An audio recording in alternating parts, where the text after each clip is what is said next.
What is up, YouTube? You're watching Half of Dan. It's been a while since my last update, and I'm currently 5 weeks post-op.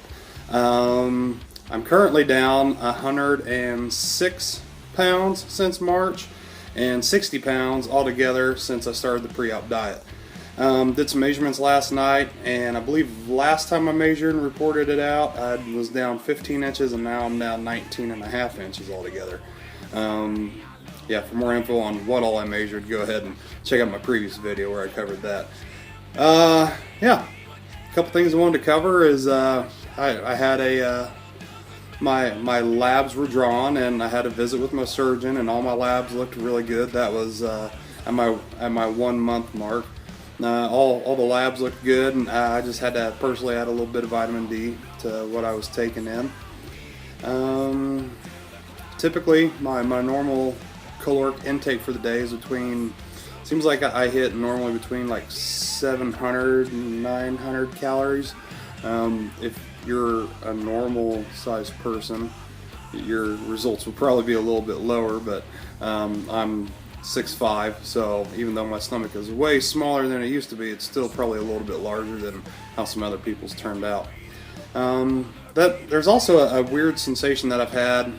I made a note of it, that sometimes when I'm eating I will feel full and not necessarily satisfied, and it's not like a painful thing. It's just probably more a mental thing than anything. Like I'll sit down to eat, and I'll eat the normal amount that I can, and I'll be full. I could tell I'm really full, but it's like my brain says, hey, you're supposed to be eating more than that. So it's taken a little bit of adjustment to get past that, and I finally started to get pretty good at getting my eye calibrated, where I can look at food and kind of tell how much of it I can have, and ordering appropriately. My wife and I have started splitting a lot of meals, where I'll eat a couple things. We'll decide on something, and I'll eat my few bites, and she'll have her meal.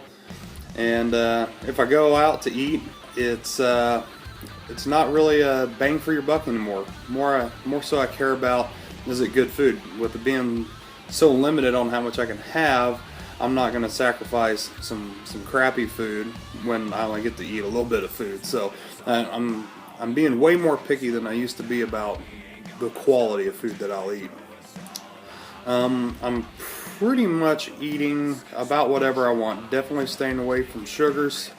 Just kind of eating a diabetic diet in terms of that. I'm not diabetic, but I'm definitely staying sugar-free on everything, and staying away from anything that has a lot of sugars in it, such as barbecue sauces and whatnot.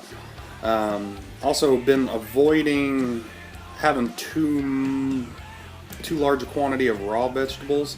I've had some raw veggies, and they sit really hard in my stomach. So if they're cooked in with something, or if it's a sauce or something like that, they tend to do okay for me. But it seems like the raw veggies, it's hard for me to describe. It's just some foods just sit really hard in my stomach. The raw vegetables seem to do that, as well as currently chicken and beef.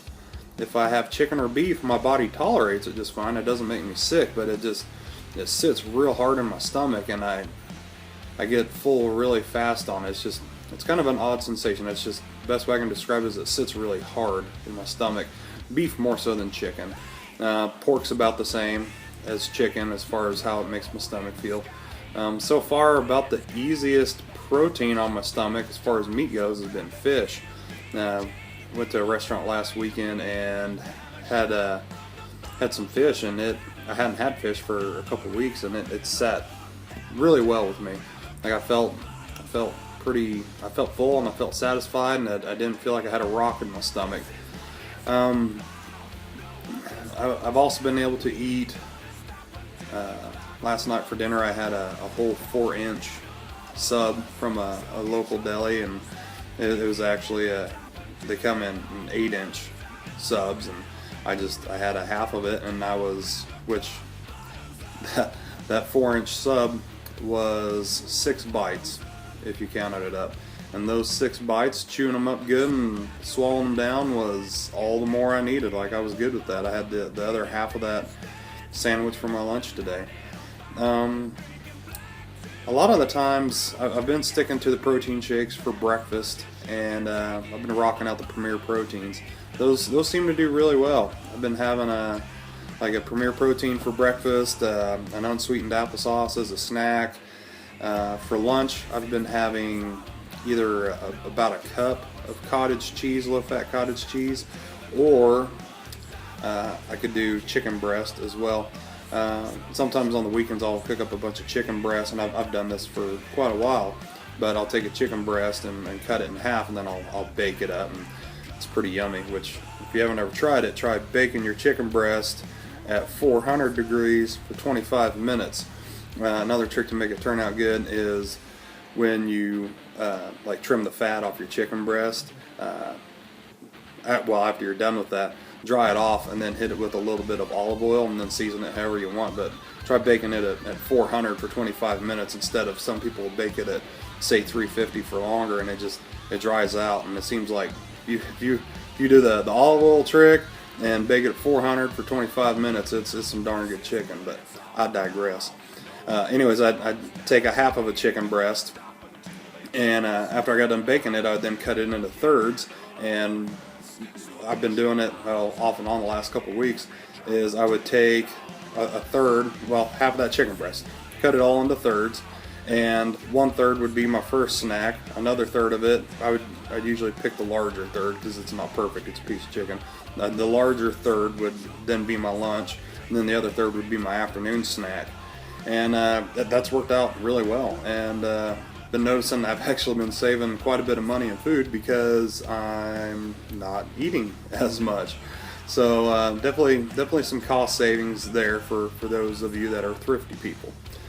A couple of good things aside from the weight loss is I've been having to transition into some old clothes. There's clothes I've had in the closet and some that the wife would bring home and be like, oh, well, do these fit? Got them on sale kind of thing. And no, they don't fit, but someday I'll get down to them.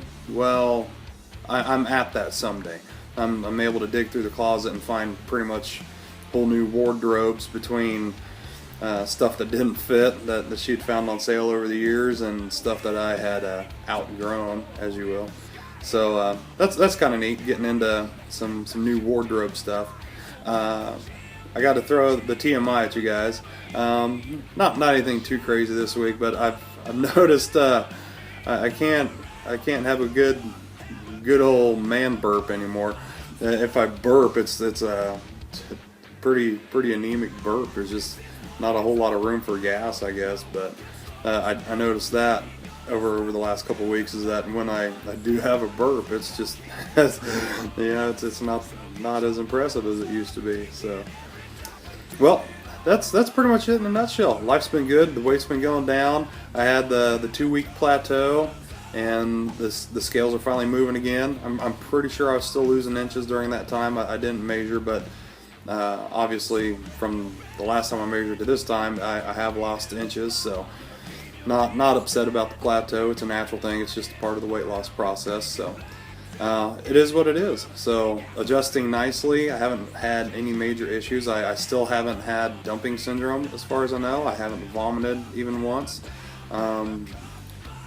So far absolutely no regrets in getting this done. It's working just as it should, and no real issues. So hopefully those of you who have had similar experiences had just as good of experiences with it. So until next time, we'll catch you later. Thanks.